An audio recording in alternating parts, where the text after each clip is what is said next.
Good luck. Right now, I am joined by a Liverpool legend, Yousef. Only Liverpool. A worldwide legend. But you're a Liverpool native. Oh, I'm joking. How are you? I am feeling very good. Thank you, Sarah. How are you? I'm really good. Now, we've both played today.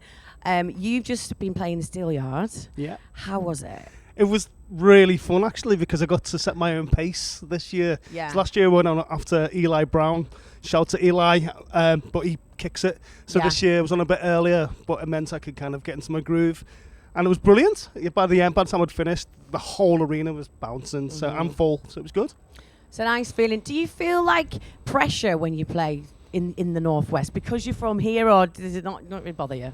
Oh, no. All I want to do, doesn't matter where I am in the world, I want to make sure I can do the best I can. Yeah. So I put pressure under myself no matter what. That's good. Do you, you've been DJing for a while, right? Do you worry about prep and things like that, or do you just kind of wing it? Well, today I did wing it, believe it or not, because I knew it was on early.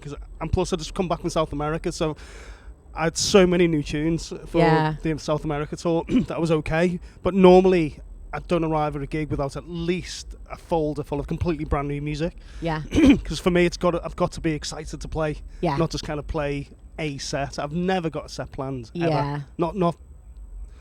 Not since I started. That's nice to hear, because when I first started DJing, I feel like I overplanned sometimes because I was nervous because I was new, and then now I'm just like, I get an idea of what I want to play in a folder and I just wing it. Yeah. And I have so much more fun doing it. I think it's really important. You know, just know your tunes and kind of be brave. Yeah, definitely. We've spoken to a few DJs this weekend that performed at Creamfields, and they always say there's something really unique about the Creamfields audience. So what do you think makes it unique? Well, I think everyone is aware that it's the last ditch attempt at summer. Yeah. So we're going out with a bang, you know, and everyone kind of congregates from all over the world now, definitely from all over the country, and says goodbye to everyone before the real world kicks back in a few weeks. So I think, like I say, it's goodbye to the summer. It's fantastic, and the energy and the trajectory of Creamfields since day one it's unparalleled. Yeah, and I'm so happy the rain stopped. And no, well, I was hoping it would be raining because you were inside. I wasn't, but yeah, I'm just so happy because, like, if you're camping, it's not great, is it, when it's chucking it down? But it's good. It's beautiful now. Which track tonight was the one that you really wanted to play out the most, and why? I have to say it's the new Frankie Wah one, right? Called 55. Yeah. It's on Circus. It's been my secret weapon for 3 years, and then about maybe 3 months ago, I just messaged Frankie. Look, man, this has never been out. You've never released it. It's not really your vibe anymore. But for me, it's been my secret weapon. Can I release it on Circus? Sick. And he's like, yeah. So that's how simple it was. So we did the deal. I love that. And Frankie played it last night. He literally sent me a message 1 minute ago and said he played it last night in the Steelyard. Mm-hmm. And I don't think he's ever played it. And it was an eruption. And then I just did the same thing with it then. So that, for me, is the tune. The secret weapon. That's the secret weapon. Okay, good to know. Do you have like a pre-show ritual that you do? Is there anything particular, maybe, you need to get your head in the zone or not? Are you quite chill? It really depends. I prefer. Or has it changed over the years? Well, yeah, back in the day, pre-show ritual was collect as many of my knobhead friends together and arrive at a gig and be totally raucous and pain in the arse and then start DJing. But that stopped a long time ago. Now it's kind of like I like to make sure that I've got a selection of new tunes. I'm calm, stone cold sober, and just arrive feeling relaxed. And just because obviously what people might not realise is DJing isn't just about playing the music. It's about absorbing the environment and seeing what's going on. Is the dance floor full? Are people into the particular sound of the DJ's playing before? Where do you want to take it? So it's psychological. Yeah. So you need to take all that in as well. So that's my ritual. It's taking all the information in. Yeah. That's not music, and then play. And soaking it up. How does tonight's performance compare to the first time you ever played Creamfields? Okay, let me remember. It's the first time I ever played Creamfields was... Because you probably play it every year, right? No, sorry, I just had a flashback. It was so silly. I mean, it was great. It was in the booked out tent. Wicked. At the old Speak Airport site. Yeah. I never went to it there, but I heard all about Yeah, it. it was amazing. And I think, but I was the only UK DJ playing, Right. you know, and it was fantastic. I was going mental, and I lost all my mates with them. We just lost it. But it was going off to proper, authentic, you know, house music, traditional, classic house music. It was brilliant. Fast forward all these years later, and if anything, I've kind of moved back towards that sound more recently. Yeah. Because everyone's pitching things faster and faster and faster, and I love the energy, but I prefer the Slower. swing and the groove, you know, and I want music to make you feel good Yeah. rather than just have it.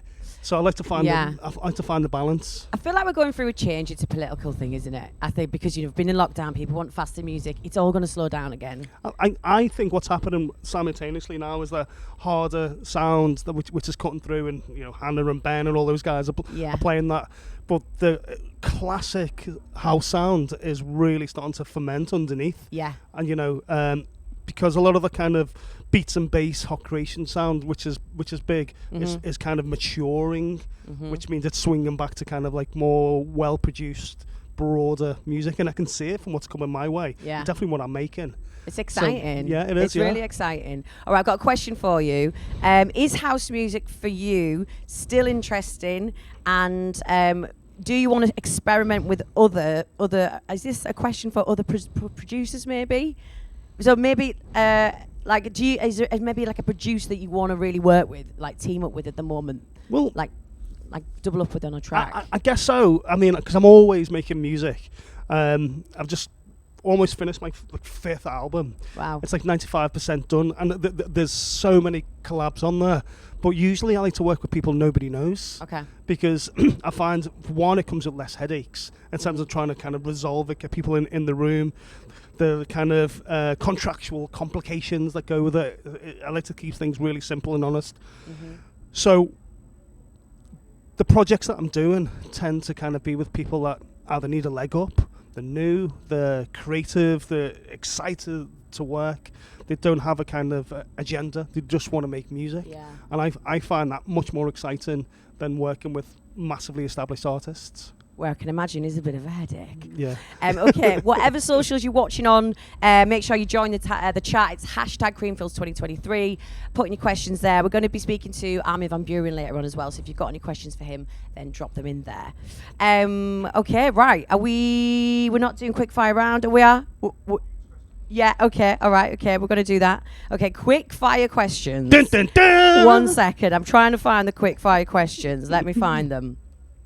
Okay, so, are you ready? I'm ready. What track is making it into all your sets right now? It's a track by Danites, and it's called Feel Love. Okay. It's a banger. Probably. Yeah, it's Send right it up to your. me. It's right up your street. Actually, it's a bit quicker Is than it? usual, but Okay. it's loopy and gnarly, and I've been playing it for 2 years. Loopy and gnarly. Yeah. That is a great description. Strangest thing on your rider? Oh, people think it's mental that all I want is a cup of tea.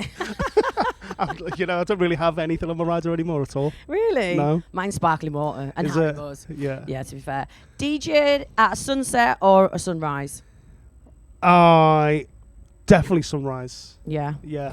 And a bit like Shag, Marry, Avoid, who from the lineup from Creamfields 2023 would you like to camp with, back to back with, raves? So who would you like to camp with? I'm going to say the same person for all three, and it's going to be Eats, because we play back to back often. He's one of my really good rave mates. He's a proper mate. He's not just like a DJ buddy. Yeah. And I can imagine him making amazing egg on toast outside the tent in the morning. Well, I don't think he'd be going to bed if he was Yeah, in that the is- same that tent is either, a would you? good point. We had Dan in here earlier on, and he was just like the most fun. He's so much fun to interview. He's a wicked. belter. Yeah, he's wicked, honestly. He's brilliant. All right, well, thank you so much, Yousef.